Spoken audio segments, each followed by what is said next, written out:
আপনাদের সবাইকে ধন্যবাদ জানাচ্ছি। স্বাগত জানাচ্ছি এই চ্যানেলটিতে।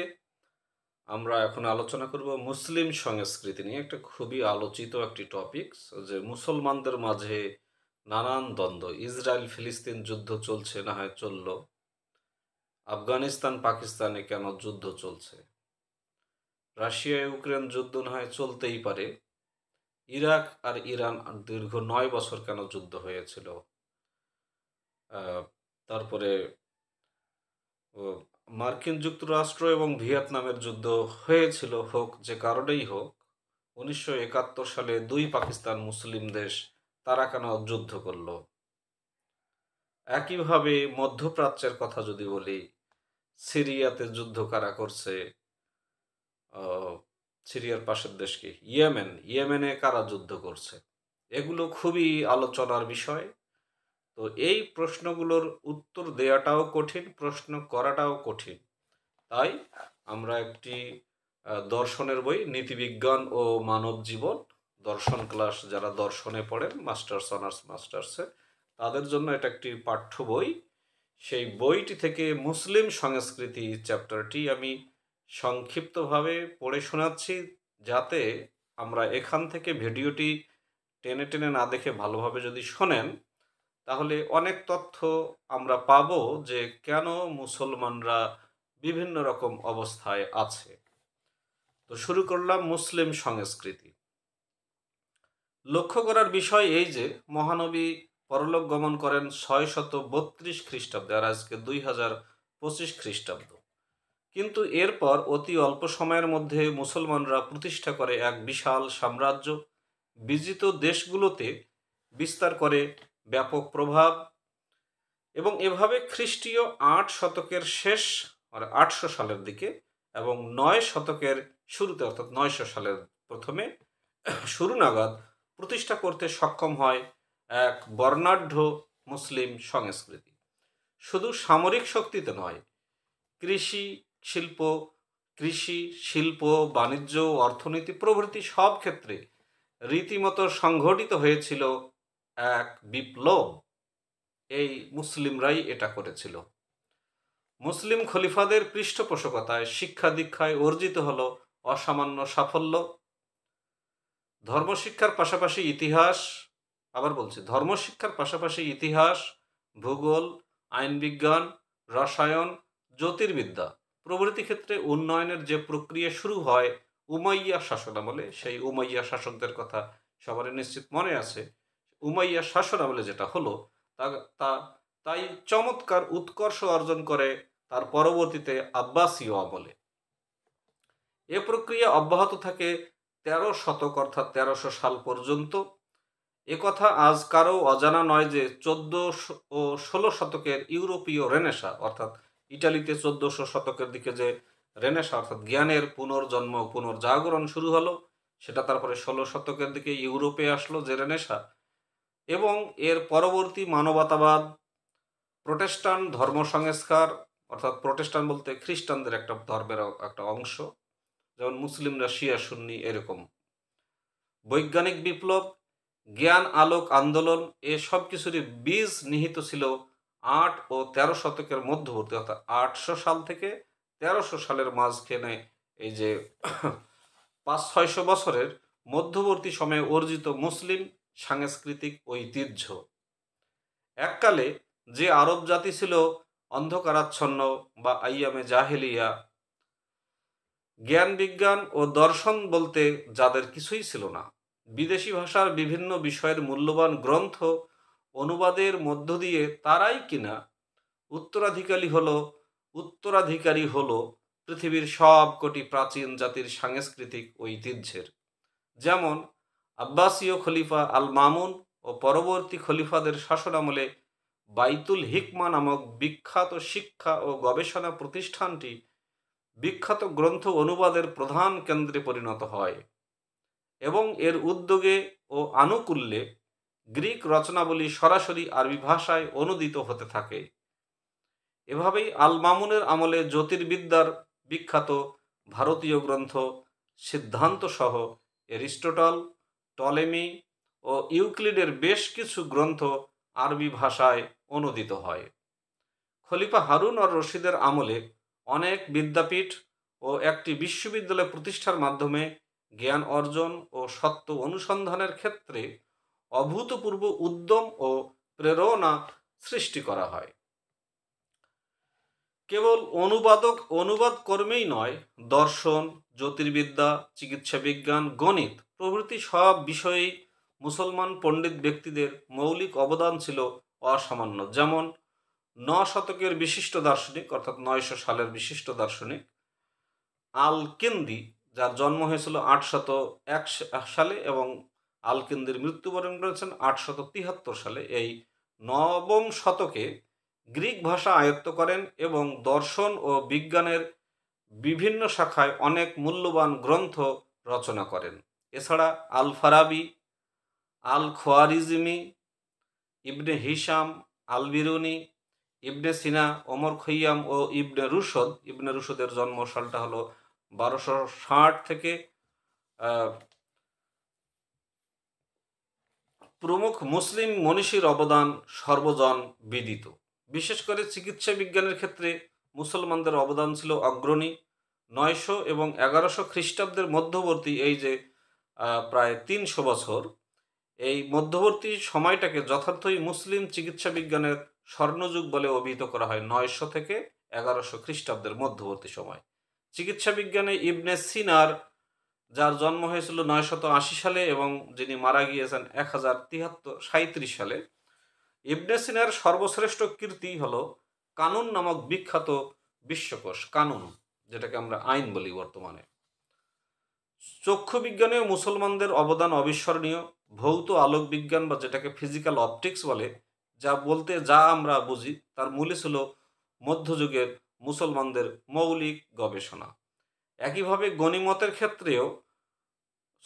গণিতের ক্ষেত্রেও মুসলমান মনীষীরা বিস্ময় সৃষ্টি করেন। ভারতবর্ষ থেকে তারা যে শূন্যের, আর্যভট্টের সেই শূন্য বা জিরোর ব্যবহার শিখেছিলেন, তাই পরে প্রচলন লাভ করে ইউরোপে। আমরা আরেকটু বলে দেই, আমাদের এই যে শূন্য সংখ্যাটি, এটা কিন্তু ভারতবর্ষে আর্যভট্ট প্রথম প্রবর্তন বা চালু বা শুরু করেছিলেন। এরপরে বীজগণিত, ত্রিকোণমিতি, অঙ্কপাতন বা নোটেশন ও দশমিক পদ্ধতির ক্ষেত্রে আরব মুসলমানদের অবদান আজও তামাম দুনিয়ায় অর্থাৎ সম্পূর্ণ দুনিয়াতে খুবই স্বীকৃত। একইভাবে স্থাপত্য, চিত্রশিল্প, চিত্রশিল্প অর্থাৎ ছবি আঁকি এবং সঙ্গীত প্রভৃতি সব ক্ষেত্রেই মুসলমানরা ছিলেন আধুনিক ইউরোপীয়দের পথিক স্বরূপ বা অগ্রদূত। যেমন আমাদের বেগম রোকেয়া হলেন নারী জাগরণের অগ্রদূত। তো খেয়াল করেন, এই 900 থেকে 1300 সালের মধ্যে মুসলমানরা স্থাপত্য অর্থাৎ বিল্ডিং তৈরি করা, চিত্রশিল্প অর্থাৎ ছবি আঁকি, সঙ্গীত অর্থাৎ গান, যেটা আমরা বর্তমানে জানি, কথাগুলো বলাই তো খুব রিস্কি, যে আমরা জানি যে আমাদের ধর্মে নাকি গান হারাম বা এই টাইপের কিছু আমরা শুনি, হাদিস কোরআন ফতোয়া এরকম কিছু পাই।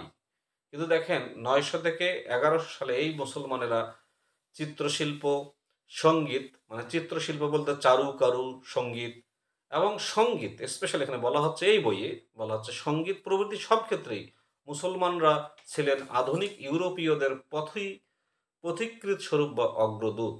অর্থাৎ ইউরোপিয়ানদের আগেই মুসলমানরা স্থাপত্য, চিত্রশিল্প, সঙ্গীত বিষয়ে ব্যুৎপত্তি অর্জন করেছেন। আর বর্তমানে আমরা যারা মুসলমান আছি, আমাদের চিন্তার লেভেলটা দেখেন, আমরা স্টেরিওটাইপ চিন্তা ছাড়া করতে পারতেছি না, মানে প্রথাগত চিন্তার বাইরে আমরা যেতেই পারছি না, কারণ আমাদের জ্ঞানের চর্চা নাই।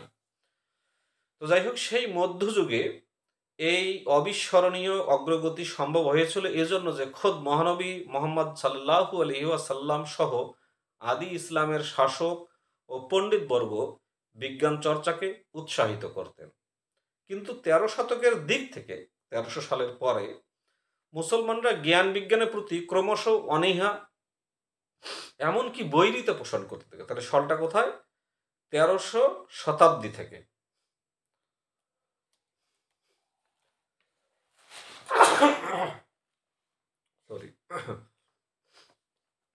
তো সালটা হলো 1300 শতকের দিক থেকে মুসলমানরা জ্ঞান বিজ্ঞানের প্রতি ক্রমশ অনীহা এমনকি বৈরিতা পোষণ করতে থাকে। এর মূলে সরি, ঠান্ডা লাগছে মনে হয়।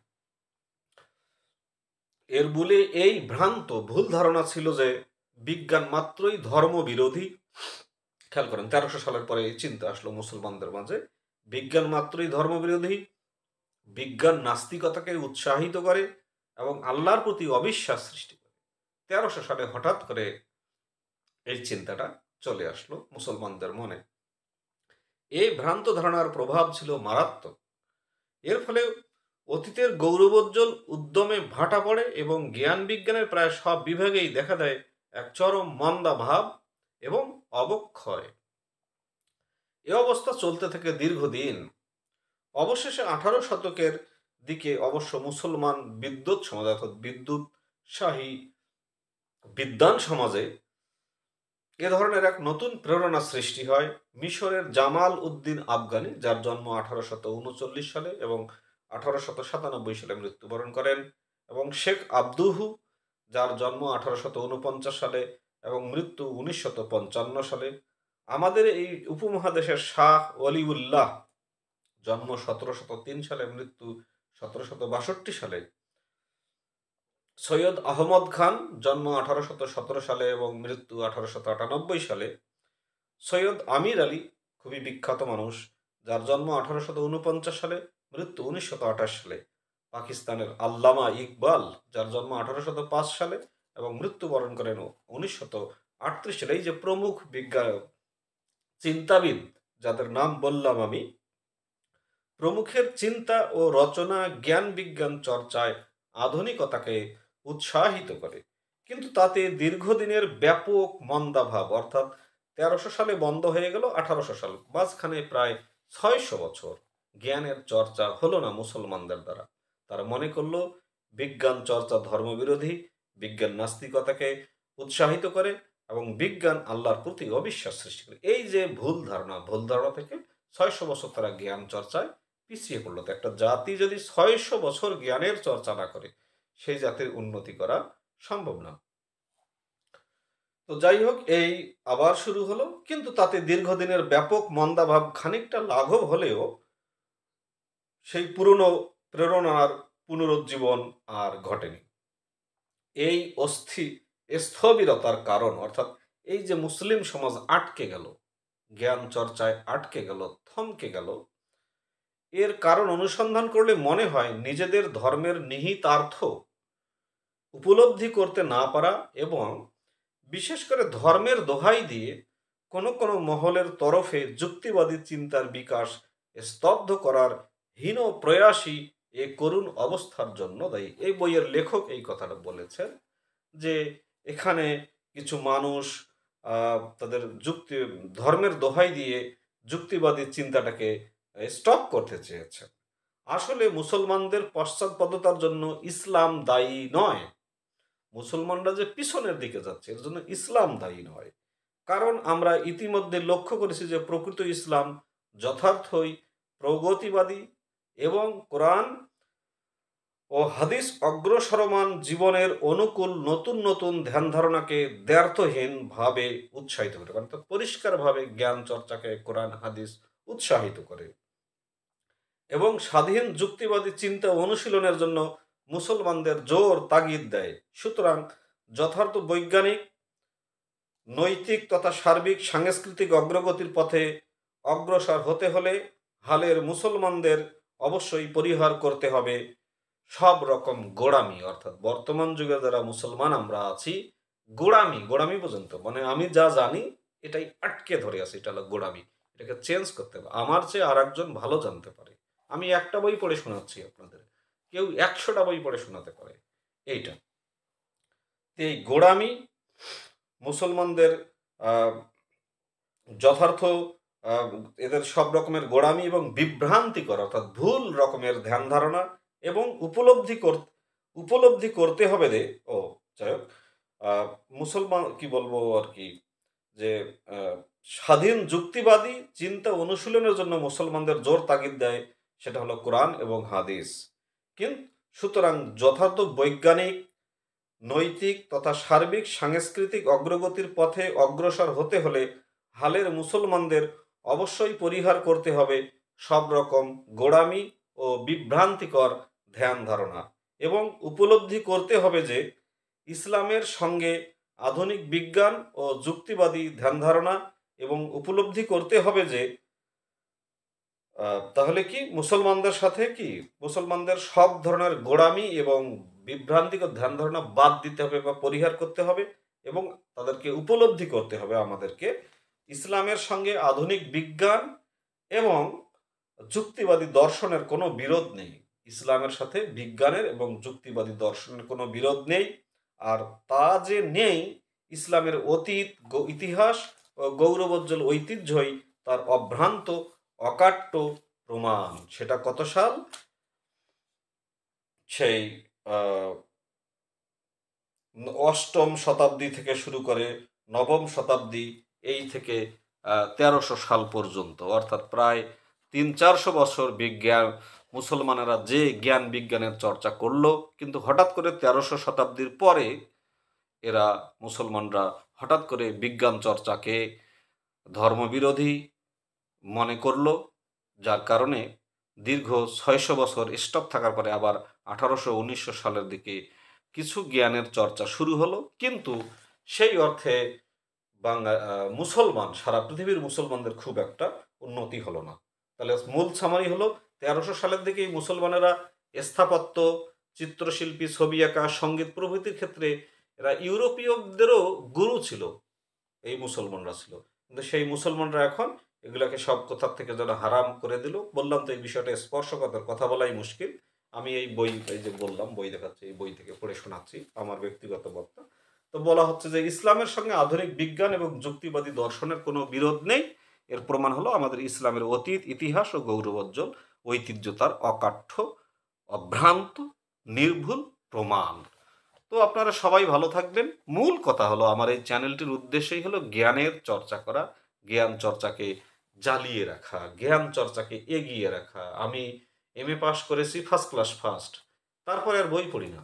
আর আরেকজন MA পাস করেছে কোনো রকম ফার্স্ট ক্লাস বা কোনো রকম MA পাস করেছে, সে কন্টিনিউয়াস 8-10 ঘন্টা বই পড়ে। তাহলে কার জ্ঞানের চর্চাটা বেশি হবে? তো এটাই এই মধ্যপ্রাচ্যের যত জটিলতা, ইসরায়েল ফিলিস্তিন আল-আকসা মসজিদ নিয়ে যত জটিলতা, সিরিয়া ইয়েমেনের যে জটিলতা, জর্ডান প্যালেস্টাইনের যে জটিলতা, সৌদি আরবের সাথে সিরিয়া ইয়েমেন লেবাননের যে জটিলতা, ইসরায়েল প্যালেস্টাইনের যে জটিলতা, এই জটিলতাগুলো কাটবে তখনই যখন মুসলমানেরা আবার আগের মতো সেই বাইতুল হিকমা যেমন প্রতিষ্ঠিত হয়েছিল জ্ঞান চর্চার কেন্দ্র, সেই আগের মতো জ্ঞানের চর্চা করবে, চর্চা করতে পারবো, করব, তখনই মুসলমানরা আবার ঘুরে দাঁড়াবে। যারা ভিডিওটি দেখলেন শুরু থেকে শেষ পর্যন্ত, আশা রাখি আপনারা আমার কথাটা বুঝতে পেরেছেন।